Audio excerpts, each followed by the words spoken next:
Greetings, guys, gals, non-binary pals, and welcome back to another video. It has been a million years since I did an installment of Dear Kiwi, the series where I give you a prompt and you email me your responses. We've done bad Tinder dates, we've done toxic friends, bad bosses, strict parents, and today we are doing bad experiences with the healthcare system because this is something that I am struggling with recently. It's been an absolute pain and it is on my mind and I'm frustrated, and I thought that it would be a good thing to talk about. This is the most amount of emails I've gotten for one of these ever. I did not get through anywhere near enough of them, so maybe I'll do another one of these. Who knows? But you know, what I did get was pretty distressing enough as it is, you know? Like, it's so sad how many emails I got because it just really shows how shitty the medical system is, like how much it fucks people over. And this goes for kind of anywhere and like no matter what, you know, sort of health system you have. So a lot of these are from the States where it's privatized because most of my audience is from the States.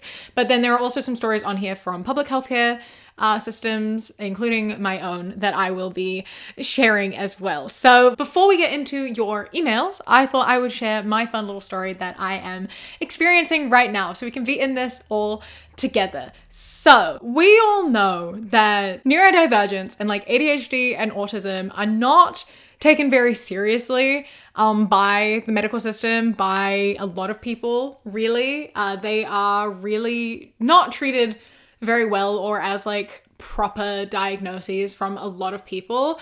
And for ADHD, methylphenidate, Ritalin is like a class B controlled drug, which is absurd, but whatever, which means that like they really don't want to put you on it and they try to make it as difficult as they can for you to get it. And I have ADHD. I was diagnosed with ADHD only a few years back in 2022 when I went back to New Zealand. I decided to get my diagnosis there because I already had a psychiatrist there, and also it was half the price. Here, if I wanted to go private to get a diagnosis, it was £700. Back in New Zealand, I think it cost me $500, which is £250. So obviously I went for that and I got my diagnosis and I got my prescription of methylphenidate, of Ritalin, and I was like, sick, great, this is fantastic, everything is peachy keen. I came back to the UK with my new diagnosis and my new prescription. I was able to get it like refilled from my GP. It took a couple of months of correspondence with my GP back home, with my new GP, but finally I was able to get it. Everything was fine. And then I changed GPs and everything kind of took a halt. And I found out that my last GP was actually not meant to do what they did.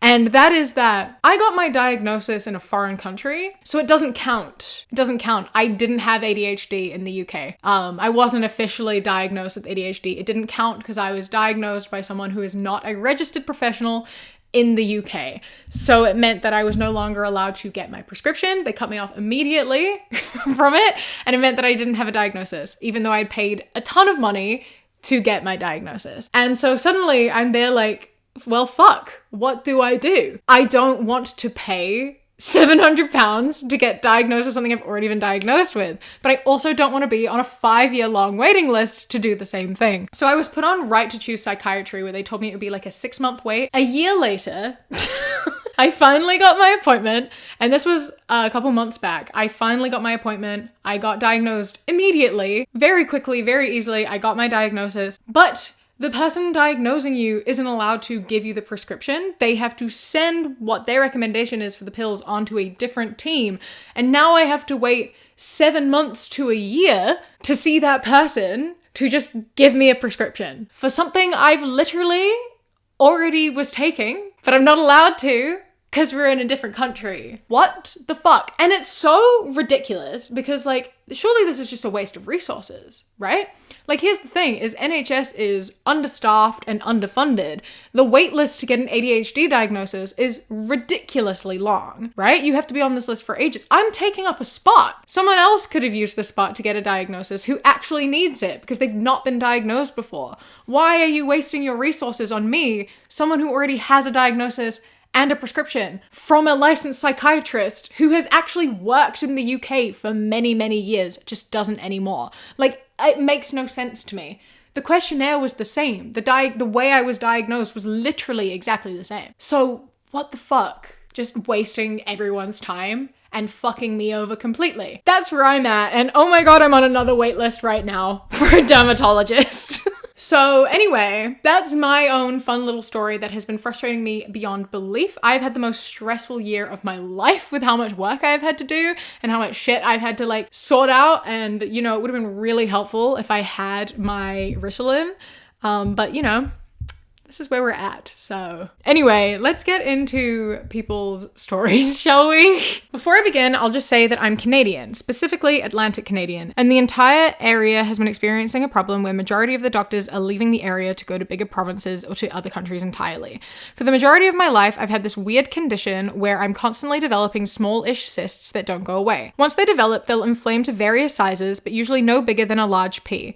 They're sore for a couple days, then return to the size of a small grain of rice. This past fall, the cyst I've had for the longest time, under my arm, began its annual swelling, and for the first day, I thought nothing of it. I put the normal ointment on it and continued with my life. But then it continued to grow and throb in intense pain, which has never happened before. Because of the poor doctor situation, it's near impossible to see one quickly, so I had to use an online appointment where the nurse practitioner could only hear me and see a singular photo of what was going on. I'll give her credit though, because of what would happen next. She was the only one who took me seriously and told to try another ointment, but if it continues to grow, to go immediately to the ER as it could be infected. At this point, the cyst was around the size of a marble with a large amount of fluid around it. The very next day, the cyst was the size of a large grape, so I took the nurse's advice and packed a bag and went to the ER. Where I live, even before the pandemic and before the doctor migration crisis, being at the ER on average takes 6 to 12 hours, and after the last 4 years, it's usually even more so. I got slightly lucky, however. When I arrived, I told them that I likely had an infection and the nurse practitioner had told me to come, and whether because of that or just a miracle, I was seen less than 3 hours later. Here is where things go downhill. I was brought to a room and was set up with another nurse practitioner, so not a doctor, this time in person. After I explained everything that had been going on in my medical history, she said what would help me would be to make a small incision and drain the area. For context, for later, I did explain how the cyst was both solid and liquid. To be able to do this though, she would have to give me at least 1 shot of lidocaine, although she did explain how it normally takes 2 to freeze the area. She gave me the first shot and was incredibly painful, as anyone who has had lidocaine shots before can tell you, but I sucked it up and waited the 15 minutes to see if it would make the area completely numb. 15 minutes later, I could still feel the sharp pain of her test needle, but she said that was normal and gave me another shot. The pain was increasing, but I still managed to hold it together. 15 minutes later, and I can feel the pain of her test needle. In goes needle 3, and now I can't hold back. I start to cry, not just from the pain that feels like I'm being stabbed and is sending me painful shockwaves through my body, but also because while I am a legal adult and have been for a while, I've never gone through an experience like this without one of my parents there before, and now I'm terrified. And here comes the worst part. Shot 3 didn't work either. In the end, this nurse gave me 5 shots, and for the last 2, when injected, I couldn't stop myself from screaming. The pain was so bad and my body was writhing in pain.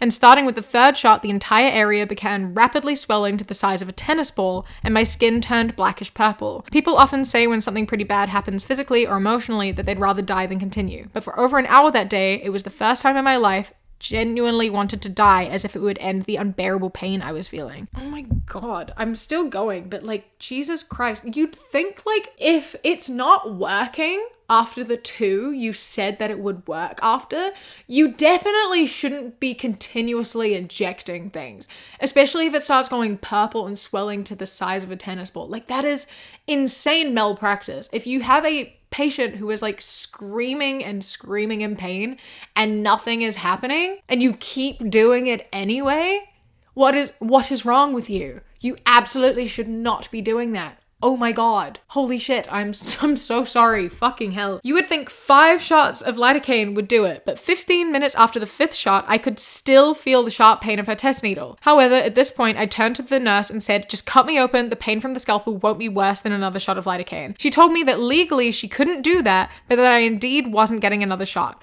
She invited to the paramedics outside who took a canister. She explained how she normally could not administer laughing gas, but that they had just finished with their own patient and that they could. So they set me up and put the mask over me. Here's the thing with like the medical system in general that's so ridiculous is what is and isn't legal, right? Like in this instance, they are here like screaming in pain and they've continuously gone in with injections that initially was only meant to have 2 of and continuously going and watching the situation get worse but keeping on going. And this person is straight up like, just cut me open, I'm in so much pain, just do it and get it over with. And they're like, no, I can't do that because that's illegal. But it was completely legal to keep injecting the shit that's going to make it go numb. Like, that's fine. Inject as much as you like. But doing it without the injection working, that's where the line is. Like, that's ridiculous. That's ridiculous. And it reminds me of this thing my sister was telling me, because my sister is in nursing school and she's 2 years into nursing school right now, and she learned about like pancreatitis, where like you technically can live without your pancreas, right? There's like synthetic insulin and ways to get insulin in your body. You don't technically need your pancreas.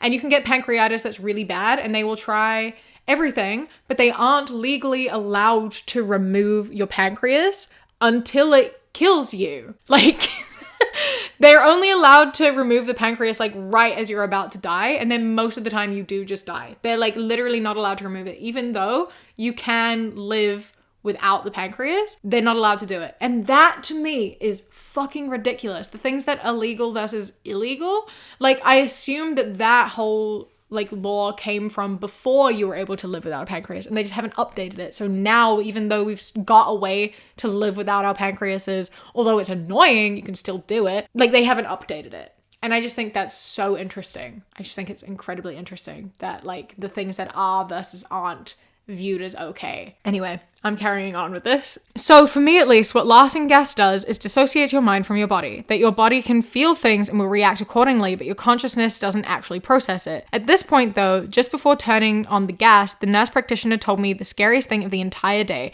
that even if the lidocaine had worked, I would only have not felt the pain of the scalpel, and that the draining process would still have had all its pain. All of that for only losing a little bit of pain is fucked. Oh my god. The next 20 minutes was me holding the hand of one paramedic while the other made sure I kept breathing the gas. Dissociation makes you literally forget you need to breathe through your mouth. While the nurse made a tiny cut and continuously pressed on the cyst. My body screamed and cried, but I didn't actually feel mentally any of it.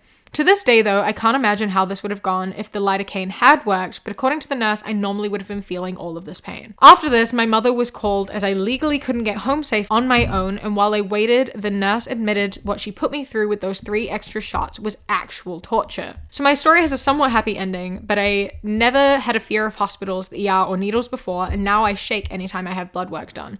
At least thanks to this actual surgeon, I no longer live in the pain of the cyst. The fact that the nurse straight up after this was like, yeah, so I maybe tortured them a little, just like a little, like, you know, but it was like necessary to get this done.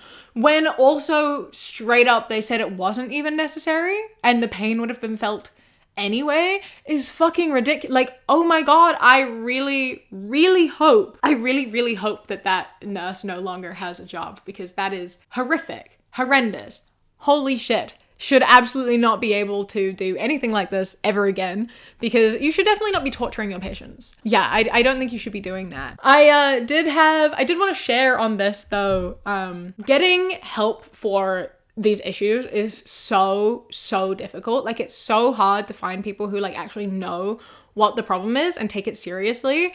And this issue specifically, like getting little cysts that come up and down over time, and like they're there sometimes and they're not, and they cause you a lot of pain, specifically when they're like under your arms, in your like inner thighs, groin area, your butt, like that kind of thing. I wanted to specifically mention this real quick because I realized that no one talks about this at all, but I wanted to offer some validation in saying that that is something that I suffer with. It's called hydrodentis supervita. Fucking hell, I've had this for years and I always forget what it's fucking called. The way I find out what it's called is I Google most painful skin condition, and it's the first thing that comes up. Hydrodentis suppurativa, also known as HS, is what it is. And I think it affects like 1% of the population, which is like quite a large amount of people. But so many doctors don't really know what it is. Like, they're not technically cysts, I don't think. But it is so incredibly painful, obviously. It's known as like the most painful skin condition you can have. And it comes in varying different degrees that people have it.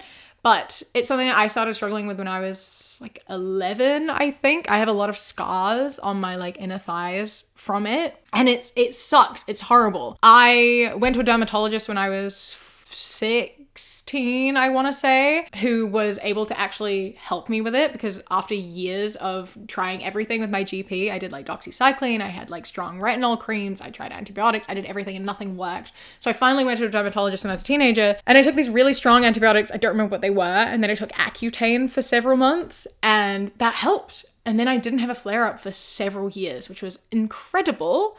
And then recently, in the past couple years, I started getting flare-ups again. And although they are much less than they were when I was a kid, they still happen. And because of where they happen, I like literally cannot walk without wanting to throw up from the pain. And I went to the GP and I told them this, and they were like, oh my God, I'm so sorry. That's horrible. I'll put you through to the dermatologist that you can see. It'll take like a couple weeks. And I was like, great. Thank you. I would love to be able to not go through this like once a month. That'd be great.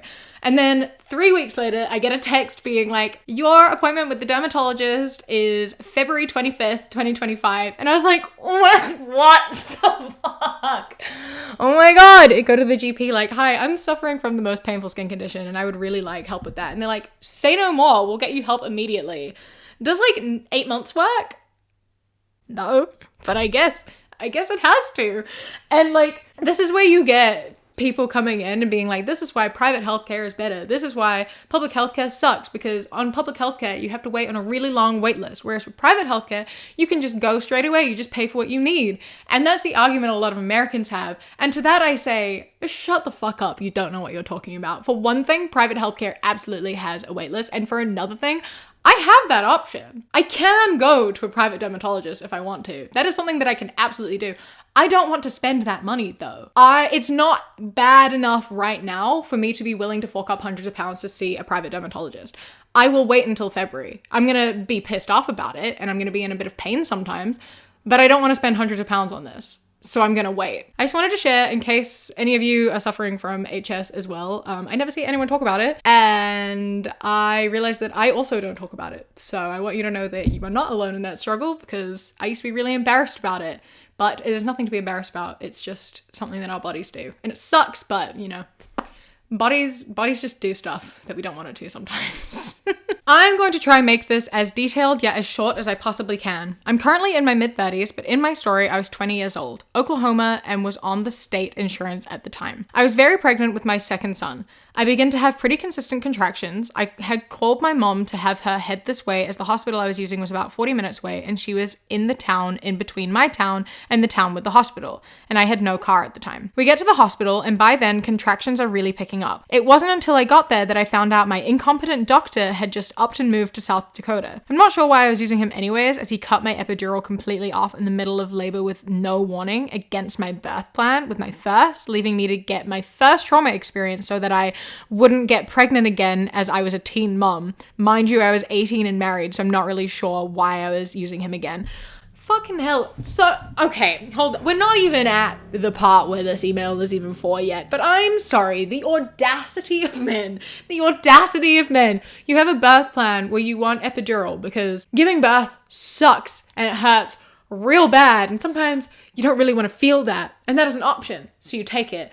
And a man is like, sorry, I'm actually not going to give that to you because like I want you to be in excruciating pain so you don't go run around and get pregnant again, because it's really irresponsible. When you're fully an adult and you're married, like not that any of that matters. Like it literally wouldn't matter if you were like any age or any relationship status. None of that matters at all.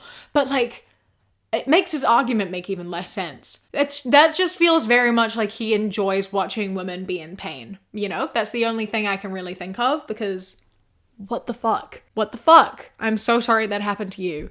Jesus Christ, men are horrible. But I get to the hospital and on-call OB was literally like 100 fucking years old. He was such a pompous dick and would not listen to a word I was saying. They used an amniotic fluid detecting strip as I told them I was leaking fluid. It was supposed to be green if positive and blue if negative. It was so green. The doctor quickly said, "It's blue. Just Braxton Hicks contractions. You're only 37 weeks." The nurse attempted to tell him that it was in fact green, but he cut her off in a very stern tone, told her, "I'm sorry, are you the doctor here?" I was trying to plead with him to not send me home as I would be well over an hour away from getting back to the hospital, but I was quickly gaslit into thinking it really was a false labor. Okay, but like I love the argument of like, it's not real because you're only 37 weeks. As though that isn't like a normal time to be giving birth.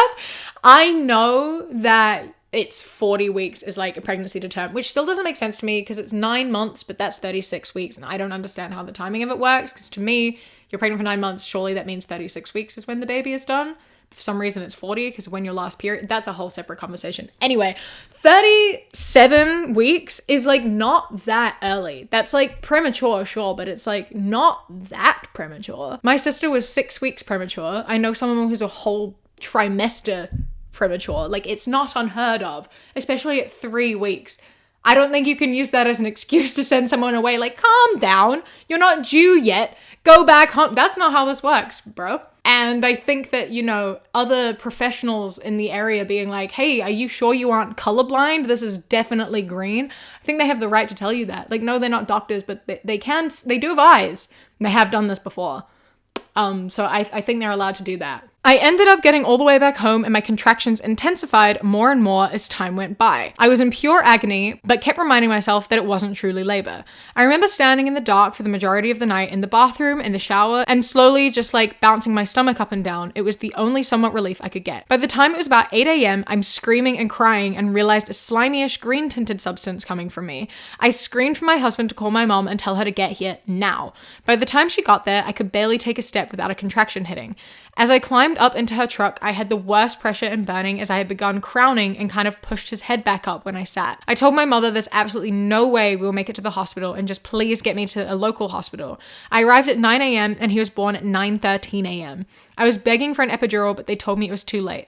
Some doctor I didn't know had rushed me in and cut me down to my bum. Episiotomy. I don't know how to pronounce that. Episiotomy. I did 2 big pushes and he was out. 7 pounds, 1 ounce. He was completely lifeless and almost grey. They rushed him away and worked on him for several minutes until they finally got a cry. I just lay there with absolutely no emotion as they put 36 stitches where I had been cut. I was in complete shock of what had just happened. It turns out that I was not 37 weeks, but actually closer to 42. I had a very slow leak for quite some time and hardly had any fluid at all, and he had a bowel movement inside of me and had swallowed it. I'm so very lucky to have him here today. He is now 15. He is autistic and one of the funniest, smartest, and most creative humans I know. I was almost robbed of him due to an old, dried up, incompetent raisin of a doctor and his big ego. I hate men. Fucking hell. Oh my god. So many male doctors just exist to make you feel stupid. They have the biggest ego and just want to control people and make themselves feel big. Like, no, you're wrong, I'm right. When they're not, though. Like, you literally could have lost your baby here. Didn't even get to go to have a hospital birth or anything. That's fucked up. And I think that people should lose their jobs over this. They don't, but they absolutely should. I think if you're sent away from the hospital for having false contractions and being 37 weeks along when you're actually 42 weeks along and it is real contractions and it even showed that on a test, you shouldn't be allowed to practice anymore. You just straight up that you should have your license revoked. And I 100% stand by that. And it's astounding to me that isn't what happens. I'm incredibly glad that it worked out in the end in the best way it could, in which you had your baby and he is okay. I'm glad you made it to the emergency room or the local hospital in time, because otherwise, they're the ones who had to get the breath out and such. But fuck me, this whole thing could have been avoided if that old man just wasn't an egotistical asshole who should not be a doctor. Back before everything shut down in 2019, I was seeking out an answer for why I had gaps in my memory and other people's voices in my head at the age of 17. After doing my own research for a while, I decided to get in to see a psychologist for an assessment for dissociative identity disorder. Getting the appointment. I had to go through a local youth clinic for a referral. I brought a friend to help me communicate because I was terrified, and the NP wasn't having it. She wanted to talk about my medication, which I'd already did that month, and had another appointment for in 2 weeks. Eventually, she got annoyed and said, "Fine, I'll refer you to the psychiatry since you want it so bad." But she did not put in the referral, which I found out at my next appointment. My actual doctor there was apologetic and put it in for me immediately. Appointment day. A couple months later, I went to see a youth psychiatrist. I told her that I was experiencing memory gaps and voices that weren't mine, among a few other PTSD and dissociative symptoms, but that I didn't know what else I needed to tell her, so if she could lead with questions, it would help. She proceeded to ask me questions about the positive, she specifically asked about positive,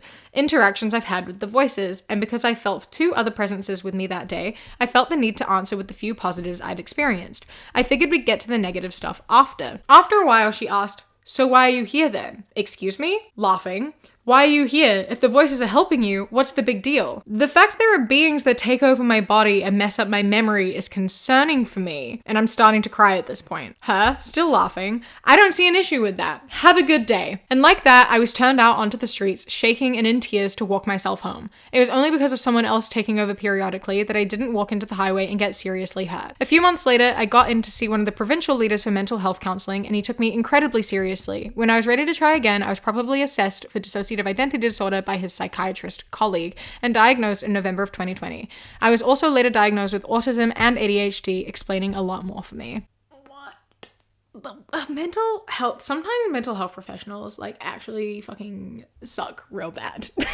Sometimes are just horrible. Being like, I'm having this issue and it's really concerning me and I'm really unhappy about it and I just want to know what's going on and have help, and they're like, but like it doesn't sound all bad, is like, you're not asking all the questions and you're invalidating me greatly. I remember when I went to a therapist for like just therapy in general, and I get like hypomanic episodes, or I'm like on a big high for like a while and it would like wake me up at like 3 a.m. and I would just be doing a lot and I wasn't sleeping and whatever. And my therapist was just like, but like you're getting stuff done though, right? Like maybe you should just look at the positive side of this. Maybe you should look at how, you know, this is helping you and it's making you do stuff. And I'm there like, I mean, I guess. And like, I still to this day say I enjoy when I go through that, but like, of course I do. It's got like some like mania attached to it. It's like, it's got like a euphoric feeling to it, but it means that it's kind of messing up other aspects of my life. And it means that I'm getting like 3 hours of sleep. Like it's not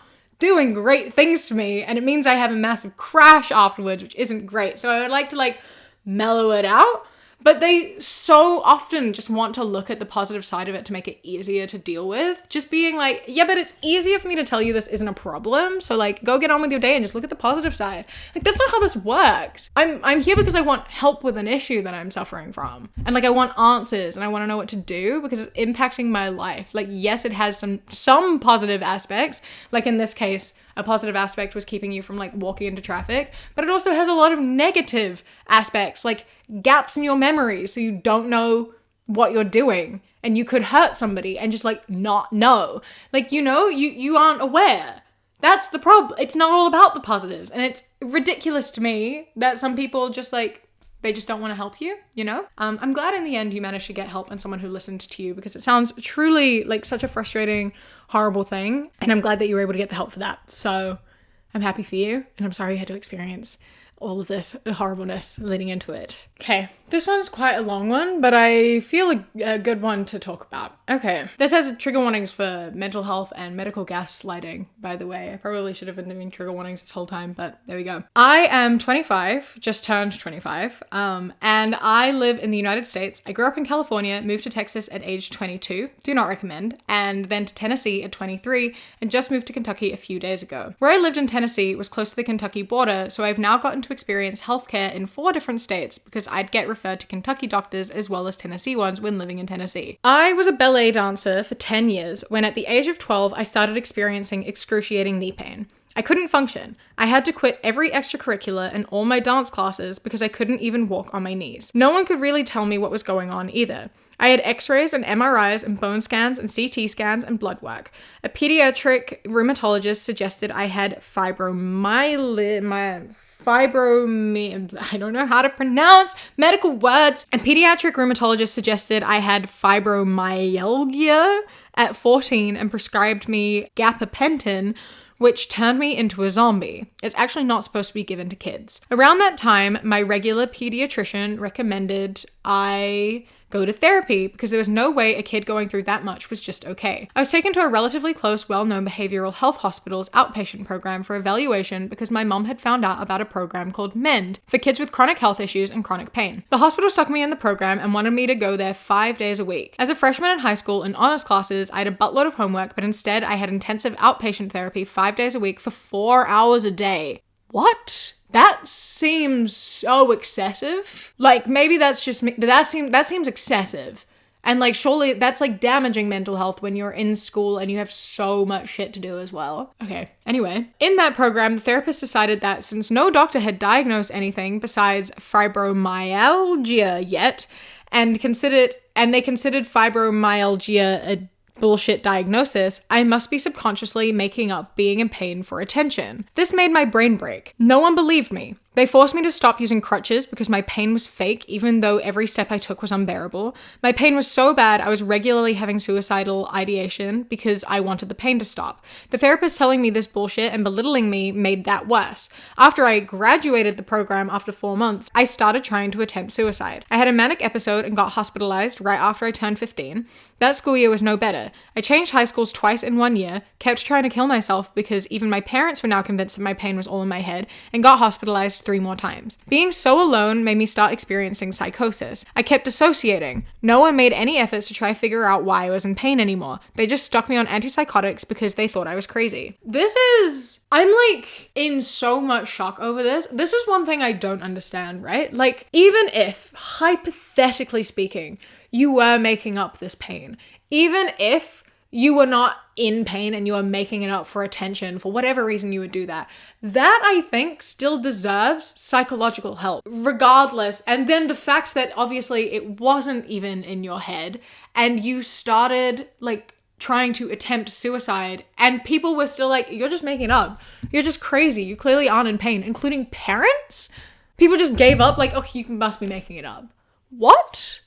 How can you look at this situation and think that it's bullshit and be like, you're just crazy? Like, even if it was all made up and you weren't actually experiencing the pain, I think that attempting suicide should be enough to get reassessed for something and have that looked at and to be taken seriously. And the fact that it's not, and it was just like, you're just fucking blowing shit out of proportion. Get over it. Calm down. Take these antipsychotics that, you know, you might not even need because we want to neglect the problem, is fucked. It's fucked. Anyway, it keeps going. One hospitalization, I was taken from the emergency room in handcuffs and paper clothes and stuck in an armored vehicle. I had been taken to the ER for dissociating for a week and wasn't a threat to anyone or myself. I was just not even there. Again, I was a small 5'2", 15-year-old being walked through a hospital in paper clothes and having to beg to wear underwear because I was on my period. I wasn't allowed to wear a bra. My clothes were see-through and I was walked out in handcuffs in front of people. This is just like straight up, this entire thing is like literally just psychological torture by the medical system, by mental health professionals. You've just been psychologically tortured by the people who are meant to be helping you and having that reinforced and validated by your parents. And I cannot express enough how unbelievably fucked up that is. Oh my good God. Right after I started university, amazingly, I still graduated with a 4.2 GPA and had merit scholarships for all the universities I was accepted into. I attempted suicide again. I got taken to a different hospital this time, where I had to sleep on a plastic couch and was regularly forced to take sleeping medication that I didn't consent to taking. About a year after that, I was finally diagnosed with juvenile rheumatoid arthritis and hypermobile Ehlers-Danlos syndrome, along with fibromyalgia. I wasn't crazy. My inflammation levels were so high, my doctors was amazed my organs hadn't shut down yet. Why didn't they check this before? This is the thing, right? Is like, it's not like you ever stopped complaining about the pain, or maybe you did because people stopped listening and you were convinced that maybe you were insane. But regardless, you'd think they would go back and try check again, you know? Like the fact that everyone just left it and was like, this is all ridiculous, out of proportion, fucking obviously just needs to take antipsychotics. That'll solve everything. And just continuously doing that and not ever looking at anything else or reevaluating or like trying to get to the root cause, just putting you on medication and being like, that'll solve it, when clearly it didn't. Like, it clearly wasn't working considering you kept attempting suicide and ending up back in the hospital anyway. But what? How is that helpful for anyone? I was on antipsychotics for about 4 years. They did help me learn to control the psychosis, so I was able to stop taking them eventually, but they also made me gain roughly 150 pounds. Immense weight gain is common on antipsychotics, but every doctor treated the weight gain as if it was my fault and not a side effect. To this day, I am treated differently at doctors. If I don't let them weigh me at the beginning of the appointment versus when I consent to that. When I get weighed, suddenly everything I'm experiencing is due to my weight, even UTIs and asthma. Oh, this makes me so mad. I'm fuming. I'm so mad. Have you not been through enough? Have you not been through enough already? Like, years of psychological torture and being ignored and not listening to finally getting a diagnosis and finally knowing what's going on and being able to get whatever treatment you can for it, to then just being shamed for weight gain that was effectively forced on you from their malpractice, and then suddenly everything is the fault of weight gain. So it's just basically trying to find fault in everything except for the actual problem, because before it was the psychosis that, like, sure, it existed, but, like, you know, the psychosis was kind of triggered by a whole series of events that did not need to happen. And so initially everything was blamed on that, and now it's all blamed on weight gain. Are you fucking kidding me? I just am kind of astounded by how horrifying the medical system can be, and for no reason. This is the thing, right? Like, what are they gaining from doing this? I don't understand, like, mental health programs that just directly make the mental health of its patients worse. I don't understand how doctors and, like, medical staff just ignore issues and, like, wait until it's too late or make things worse. Like, I do not understand. Like, it is not that hard to just listen to someone. Like, it is not that hard to just listen to someone and take them seriously. And I don't understand why so many medical professionals just, like, refuse to do that. You know what I mean? Like, it's surely not that hard for someone to be like, I'm in pain, can you help me with this pain? And just, like, run all the tests. Like, so much of the time they decide what they think the diagnosis is and they only check for that. They don't do anything else. My example of that is nowhere near as extreme. I didn't suffer from a great many consequences of this.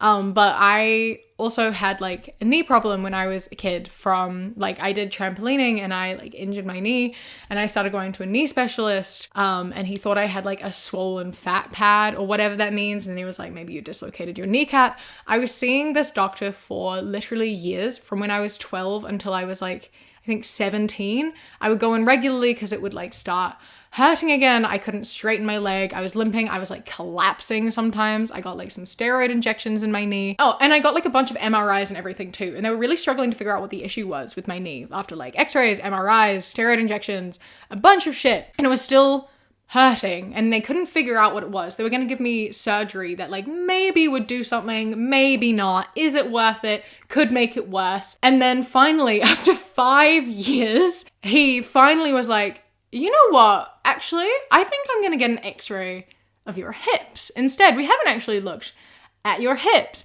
And lo and behold, I have hip dysplasia, like, which means that my socket is too shallow for my joint. So my hips are out of line and my hips pop out, and that, like, causes the muscles in my legs to be wrong. Like, the muscles in my leg, like, one is shorter than the other. It causes a lot of issues. My body is, like, out of alignment. They thought for a while that maybe I had rheumatoid arthritis. Like, they were going through everything because my hips are wrong. It's caused my whole body to go out of whack. But they never thought, to check that. If they'd checked that years before, I maybe could have, like, I don't know, figured out a way to help that or do some more stuff to make sure my body didn't get so out of a line. Because now I'm just kind of like, my body's just out of whack completely, you know? Like, I could have done a lot more preventative stuff to make my life easier, but they never checked. They never gave me the option to do that.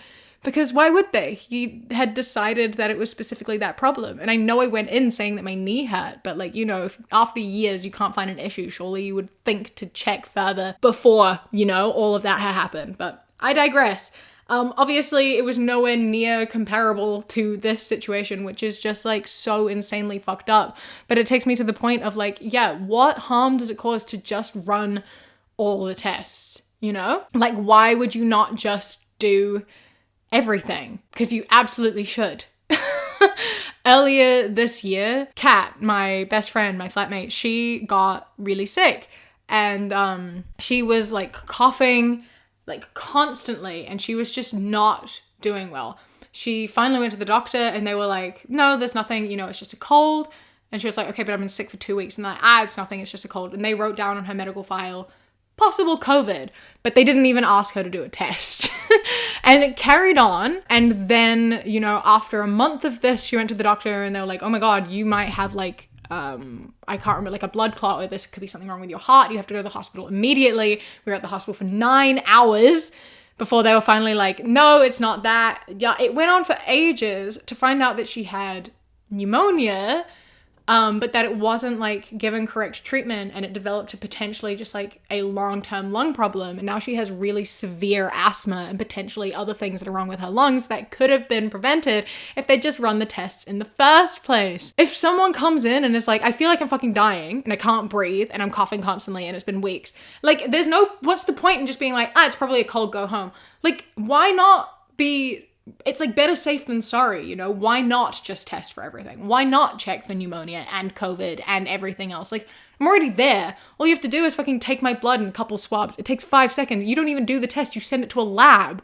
Like, I don't understand why you can't do that. And when it's like with a situation like this, where it's like EDS or other like bone and muscle disorders, like, why can't you just take the x-ray and the MRI? Like, regardless of anything, you know, just do the tests, even if you think that it's not a possibility. Even if you go and they're like, I think I have the symptoms for EDS, and you're like, no, I don't think so. That doesn't sound right. Who fucking cares? It doesn't. Just do the test anyway. It's like, I think that like full body checks for everything should be so much more common than they are, because so often you don't find out the problem until it's too late. Like, how many people find out they have cancer like weeks after it's like too late to do anything about it, because initially the doctors were like, it's not cancer. There's no way that it's that. You don't fit the description of what that would be. Just do the test anyway. I'm already fucking here, and I would rather you do the test that you think is stupid and be like, this was dumb, you obviously don't have cancer, than to like not do it and find out later that actually I do, you know? Just like do everything. I don't get it. And like, sure, it's like resources and money and whatever, but in the States you have to pay for it anyway, so it doesn't even matter. And here it's like, I'm paying my taxes for that. That's literally what my taxes are for. Just do it. And sure, the NHS is underfunded and understaffed, but like that needs to be solved. That is an issue that needs to be fixed. And I know that, like, you know, I can't do shit about that, but like, it's a whole mess. It makes me so fucking mad. And mental health resources are so often so shit. They're so often so bad, and I do not understand why. Actually, I have a little bit of understanding as to why. My sister, as I said, is in nursing school, and she's currently doing a placement, and she is going into child psychology ward. So she's going into like a mental health ward for children at Starship Hospital. She was saying that like when they are learning about mental health in hospitals and being a nurse in mental health hospital, at least at the uni that she's going to and the course that she's doing, they don't actually tell you anything about children, and they focus entirely on psychosis and addiction. They don't talk about anything else. You learn about psychosis and addiction in adults, and then you get placed in a child psych ward and are like, be a nurse to these children. We haven't told you anything about any of the potential reasons why they're there or how to deal with them. And I think that that says so much about like so many experiences I've heard from people and like from friends who've gone through like psych wards. She texted me and was like, can I call you so you can talk to me about specifically like eating disorder stuff, because I know that a lot of people who go into psych wards as kids are eating disorder sufferers. And she's like, I don't want to fuck up. These kids are going through a lot. I would like to like know what to do and how to help them, which I think is great. I think that alone means that she's going to do a good job, considering some of the stories that I've heard from people who have gone through psych wards, especially for eating disorders, of like nurses being like, you don't look thin enough to be here, and like commenting on shit like that. Like, there's no need for that. You know, these people need to be better educated, and they need to actually want to help people. I don't understand why you are going into mental health care if you have the intention of like fucking kids up even further. I just don't understand this whole thing. I don't get it. I don't understand how this happened. I don't understand how we get here. I don't know why parents overlook it and are like siding with shitty doctors. Like, it doesn't make sense. When I was 14, and I was eating like practically nothing. I was eating like 3 crackers a day and that was it. My mom took me to the doctor and was like, I want to put her in therapy for an eating disorder because this is out of hand and it's ridiculous and I'm worried about her. My doctor just went, she's a teenage girl. You know, that's just what happens. And she's the mother of a teenage girl, mind you, which is concerning. And luckily, my mom not buying that bullshit was like, no, you will fucking put her into the mental health system to get help for this. And also, I'm never coming back to you as a doctor ever again. But a lot of parents, obviously, don't do that. And they take the side of medical professionals because they're medical professionals, even though half the time they don't know what the fuck they're talking about and just want their life to be as easy as possible. And I'm sorry that this happened. And I'm sorry that I've gone on like a 20-minute rant about my own stories. I'm not trying to invalidate you. I'm just trying to say that, you know, the medical system is fucked. And so many people get fucked over for no fucking reason. Okay, with that one, I think that I'm going to end this video here. I think I got through, 4 submissions out of the like over 300 that were sent to me. So whoops, I did not even make a tiny little dent on these. Let me know if you would like me to do another part because I sure have the material to do it. You know, sometimes we need to get together and we need to rant about trauma, and you know, this is something that has fucked a lot of us over.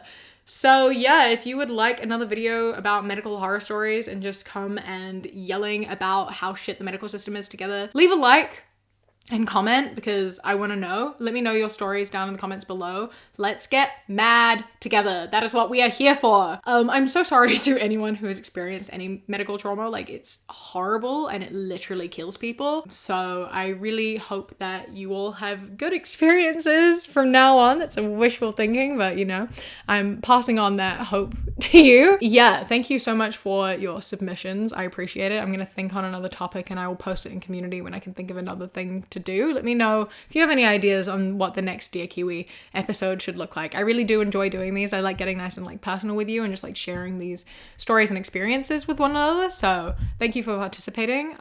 They're definitely my least popular videos, but you know, that doesn't really matter because I enjoy making them and I like having videos that I enjoy making. So here we are. Anyway, don't forget to leave a like, comment, and subscribe. I upload videos every few days and I would love to see you again. A massive thank you to my Sprout and Above patrons whose names are up on the screen right now. I appreciate you greatly. And a huge, huge thank you to my Kiwi Cat patrons. Michaela, Natasha, Lady Nutbar, Mr. Noodle, Radsack, Knitting Menace, Samuel, Chris, Elias, Danielle, Eldo, Jessica, Ikazel, Mandy, Josh, and Bobby. I love and appreciate you so much. Thank you so much for joining. If anyone else would like to become a patron, you go to patreon.com/SavvyCat. Click the top link in the description. For as little as £1 a month, you get my videos a day early, and then for £3 and up, you get things such as outtakes, bonus mini podcasts, live streams, vlogs, little friendship bracelets that I make, and more. Don't forget to follow me on Instagram, The Queer Kiwi, and Twitter, That Queer Kiwi. I hope you enjoy the rest of your day.